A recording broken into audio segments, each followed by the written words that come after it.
Okay, Tokmat nak share dengan korang teknik simple je. Tokmat tengah ajar korang kan, macam ni Tokmat boleh dapat sel kat sekitar 1778. Sekitar sini lah, 178. Tokmat bagi dia 178, 781 kan, 781. Tokmat target di sini sel. Okay, kenapa Tokmat target di sini sel? Sebab benda simple je kan. Macam ni kau tengok dia jatuh, pum, dia tendang. So bila dia tendang, sini ada zone support. Okay, sini ada zone support sebab dia dah tendang tau. Ingat teknik tendang tu mak ajar korang. Sebab sini dia dah tendang, sub tendang. Lepas tu patutnya sampai sini dia tendang kan atas balik, tapi sampai sini dia jatuh. Lepas tu dia pull back, pum, dia jatuh juga. Maksudnya sini ada resistance. So sebab dia dah tendang, dia jatuh, kat sini dia tendang sekali lagi. Sini ada resistance. Sampai resistance kita target sell. So patutnya kita boleh sell lagi precise lah dekat area atas kan.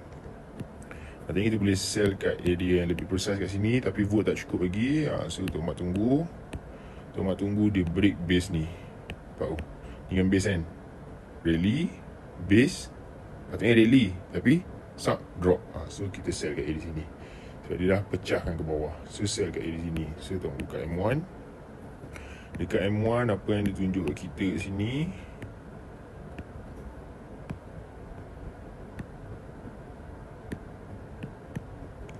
okay, apa yang ditunjuk kat kita kat sini, alamak, tak nampak pula.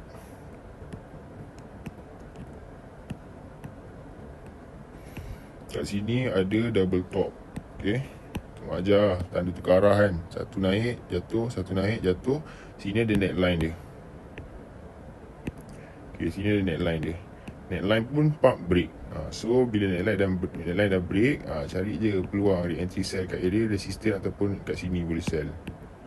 So Tokmat biasanya macam bagi zone lah supaya floating kau boleh layer. Sebab kadang-kadang ya bukan 24 jam yang Tokmat nak monitor kan. So bila dia dah jalan, kau sell je dah. So kita dapat berapa pip? 70 pip, betul tak?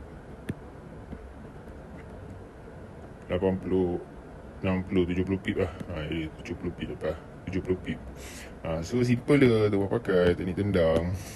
Teknik tendang ni memang padu guys, serius padu gila. Korang belajar betul lah teknik ni, simple pak. Dia jatuh, dia tendang naik atas. So support, ada support. Lepas tu support ni patutnya dia naik atas, tapi dia break. So untuk kita confirmkan sini ada resistance, kita tengok dia pernah reject tak. Tu semalam Tokmat bagi sell kat sini kan. So korang tengok sell position Tokmat. Sini sell, semalam sell kat sini, hari sebelumnya sell kat sini, hari sebelumnya sell kat sini, hari sebelumnya sell kat sini. Ni pun teknik tendang tak. Jatuh, tendang ke atas, break, sub sini. Lepas tu sini Tokmat ambil teknik tendang juga. Sini naik, turun, tendang. So sell kat area sini. Semua pakai teknik tendang lah. Nampak? Tendang. Sini pun dia tendang. So kalau kita tengok kat area sini, ini Tokmat pakai resistance je. Ini simple analysis lah, resistance. Sini previous resistance. Nampak? Semua. Sini teknik tendang. Cari tengok support ni, dia dah tendang ke atas. So pakai balik support ni, jadi resistance. So minggu ni memang kita penuh dengan sell Minggu ni kita penuh dengan sell. Okay, itu saja sharing Tokmat ini. Okay, bye bye.